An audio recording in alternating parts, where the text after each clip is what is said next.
Perkenalkan, saya Putri Aulia Zahra dengan NPM 2313041003 dari Program Studi Pendidikan Bahasa dan Sastra Indonesia. Pada kesempatan kali ini, saya akan mempraktikkan keterampilan membuka dan menutup pelajaran dengan materi mengenali unsur kebahasaan dalam teks prosedur kelas 7 SMP.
Tujuan teks prosedur itu untuk mengetahui bagaimana cara, langkah-langkah, proses untuk mengerjakan sesuatu atau membuat sesuatu.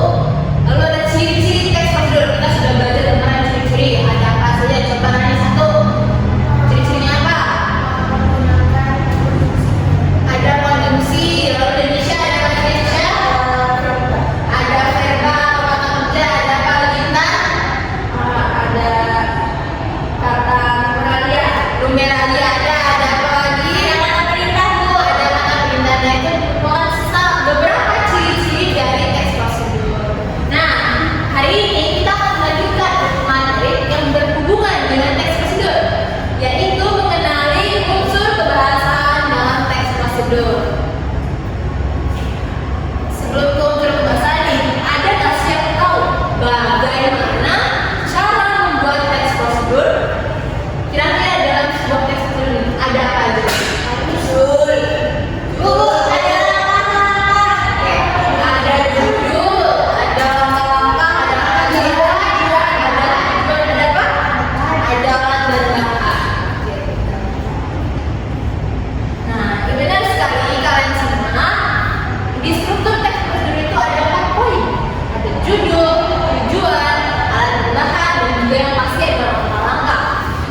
itu teksnya ini mau ngapain, cara membuat apa, cara menggunakan apa, sehingga dibutuhkanlah judul dalam teks tersebut. Selanjutnya ada tujuan, menjelaskan apa yang diharapkan dari pembaca setelah mengikuti langkah-langkah memberikan tujuan ya. Ada yang diharapkan nih, contoh tadi membuat teks prosedur tentang cara membuat nasi goreng. Kemudian kita membaca teks prosedur dibuat oleh Rani. Kira-kira apa harapan Rani ketika Wita sudah membaca teks prosedur yang Rani buat? Kita mengikuti yang buat Kita mengikuti, kita bisa mengetahui gimana sih cara membuat nasi goreng itu. Jadi adanya harapan bagi penulis. Yang selanjutnya ada alat dan bahan. Rincian bahan dan alat yang akan digunakan dalam proses produksi. Ini biasanya ada di teks prosedur yang untuk membuat sesuatu. Ada alat dan bahan supaya lebih jelas apa sih yang kita butuhkan untuk membuat sesuatu tersebut. Dan yang terakhir ada langkah-langkah. Tentu saja teks prosedur kan merupakan teks yang bisa langkah-langkah, proses, cara. Jadi harus ada langkah-langkah dalam teks tersebut. Selanjutnya kita topik inti ada unsur bahasa dalam teks prosedur. Ada yang tahu nggak unsur bahasa itu apa? elemen yang ada di dalam prosedur. Benar. Elemen apa? Yang ada di dalam teks prosedur. Ya, benar. Unsur bahasa itu adalah elemen, unsur bahasa yang ada di dalam teks prosedur. Nah, ini ada beberapa unsur bahasa. Yang pertama itu ada menggunakan dua jenis kalimat. Di sini ada dua jenis kalimat. Yang pertama ada kalimat pernyataan. Kalimat pernyataan adalah kalimat yang menunjukkan pernyataan. Yang kedua ada kalimat perintah. Kalimat perintah adalah kalimat yang menunjukkan perintah. Ini biasanya kalimat berakhiran dengan coba seperti memotonglah, potonglah, tuanglah, masaklah, masukkanlah, dan lain-lainnya. Selanjutnya menggunakan konjungsi. Konjungsi, ada yang tahu apa itu konjungsi? Apa dia? Kata hubung, kata hubung, benar sekali. Konjungsi adalah kata hubung. Nah, di sini ada dua kata hubung. Konjungsi temporal dan juga konjungsi persyaratan. Konjungsi temporal itu adalah konjungsi yang berhubungan dengan waktu. Contohnya, kemudian, setelah itu, lalu, dan yang lain-lain. Selanjutnya ada konjungsi persyaratan. Konjungsi persyaratan adalah konjungsi yang berhubungan dengan suatu syarat. Nah, yang ketiga, menggunakan numeralia. Ada yang tahu apa sih itu numeralia? Ya, saya Apa itu? Kata bilangan. Kata bilangan, benar sekali. Dalam teks prosedur kan ada langkah-langkah nih. Tentu saja ada seperti pertama masukkan telur, kedua campur. Pertama dan kedua itu merupakan contoh menggunakan numeralia. Selanjutnya menggunakan pronomina atau kata ganti. Nah, kata ganti itu ada dua, ada pronomina persona dan juga pronomina penunjuk. Pronomina persona adalah kata ganti yang untuk menggantikan orang. Contoh nih pada kalimat, oke, lalu maaf, selanjutnya kita masukkan telur. Kata maaf di situ merupakan contoh dari pronomina persona untuk menggantikan audiens atau orang-orang yang membaca teks prosedur kita. Lalu ada pronomina penunjuk, yaitu pronomina yang menggantikan kata tunjuk, menunjukkan suatu bahan atau alat gitu atau proses. Selanjutnya menggunakan verba. Ada yang tahu apa itu verba? Verba adalah kata kerja. Kata kerja. Ada yang tahu kata kerja kan? Tahu. Kata kerja. Apa lagi? Masukkan ke Indonesia. Membuat apa, Intan? Memotong apa kita?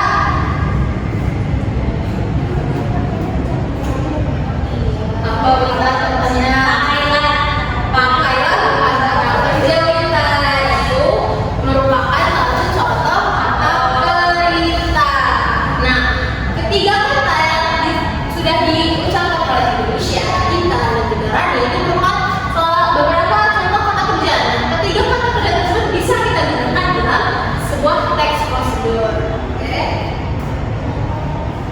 Nah, di sini Ibu ada contoh prosedur cara membuat telur ceplok. Nah, apa yang kita butuhkan bahan-bahannya? Ada 1 butir telur ayam, ada garam secukupnya, minyak goreng secukupnya, dan juga margarin. Oke. Terus ada bahan. Nah, di sini dalam langkah nih.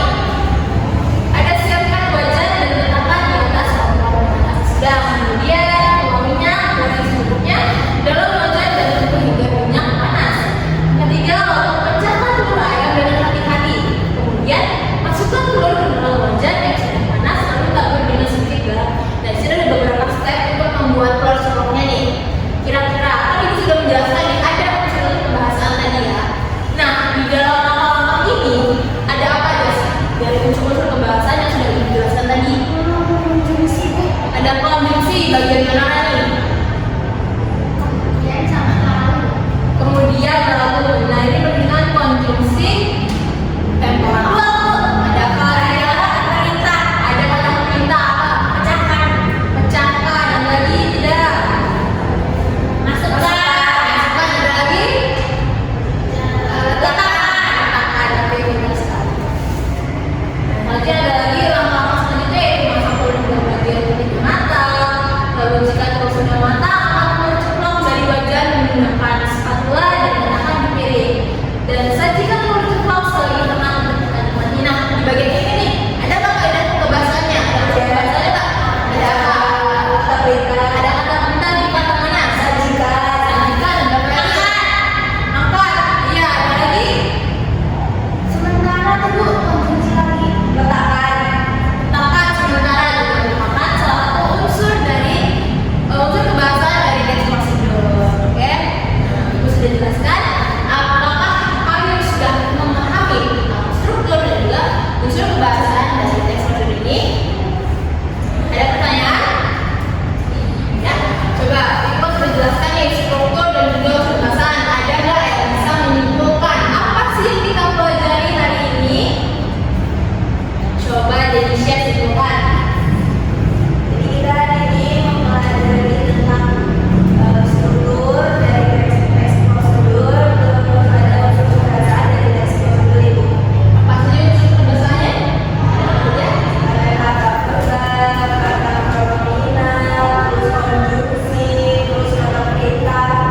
Oke, itu ya. Jadi kita sudah belajar tentang struktur teks prosedur dan juga unsur pembahasan dari teks prosedur. Struktur itu harus ada judul, alat dan bahan, tujuan, dan juga langkah. Lalu ada unsur-unsur kaidah, unsur pembahasan di teks prosedur itu ada kata kalimat perintah, kata pernyataan, ada generalia, ada verba, ada ganti. Kita harus kita. Oke, karena sudah pada paham nih, sudah pada paham? Sudah dong. Ibu akan memberikan tugas kepada kalian. Jadi yang pertama nih, tugasnya buatlah teks prosedur sesuai dengan struktur dan kaidah pembahasan yang telah dipelajari.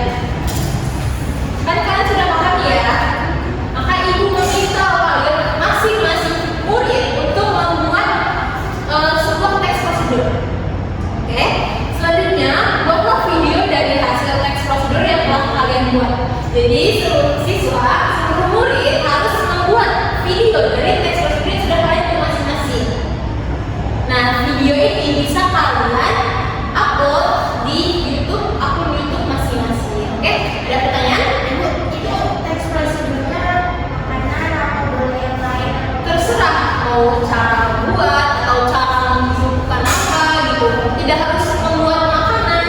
Oh iya, Bebas ya, Bu. Bebas. kata Ibu, Makanan ini teksnya dikumpul juga boleh.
dari calon guru Putri Aulia Zahra dengan NIM 23130410003 yang dilakukan pada tanggal 3 Oktober 2025 pada pukul 12.30 dengan topik mengenal unsur kebahasaan dalam teks prosedur. Pada komponen membuka pelajaran, pada poin pertama, menarik perhatian siswa seperti gaya mengajar guru dengan memilih posisi di depan, di tengah, di belakang, dan memilih kegiatan seperti membaca, bercerita, dan demonstrasi. Calon guru sudah baik dalam penerapannya. Kemudian pada penggunaan media dan alat bantu mengajar seperti gambar, model, skema, slide presentasi, calon guru sudah baik dalam penerapannya. Kemudian pada pola interaksi yang bervariasi antara guru ke siswa, siswa ke guru, kemudian siswa ke siswa, calon guru sudah baik dalam penerapannya. Pada poin kedua, menimbulkan motivasi dalam mengadakan ice breaking seperti kehangatan dan keantusiasan, menimbulkan rasa ingin tahu, mengemukakan ide yang bertentangan, memperhatikan minat siswa, calon guru sudah cukup baik pada penerapannya.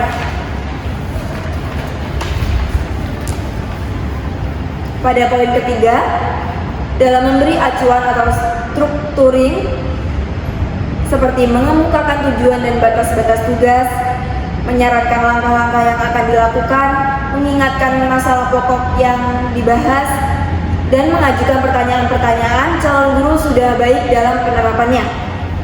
Kemudian pada poin keempat, membuat kaitan atau apersepsi seperti membuat antar aspek yang relevan, membandingkan atau mempertentangkan pengetahuan baru dengan pengetahuan yang telah diketahui, menjelaskan konsep atau pengertian sebelum bahan diperinci, calon guru sudah baik dalam penerapannya.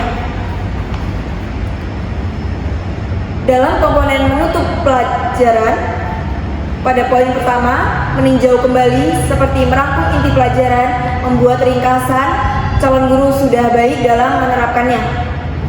Pada poin kedua, mengevaluasi seperti mendemonstrasikan, mengaplikasikan ide baru pada situasi lain, mengekspresikan pendapat siswa sendiri, soal-soal tertulis, dan soal-soal lisan, calon guru sudah baik dalam menerapkannya. Dan yang ketiga, refleksi akhir pelajaran. Dengan menanyakan simpulan pada akhir pelajaran, calon guru sudah baik dalam penerapannya. Baik, itu saja yang dapat saya sampaikan. Selamat siang.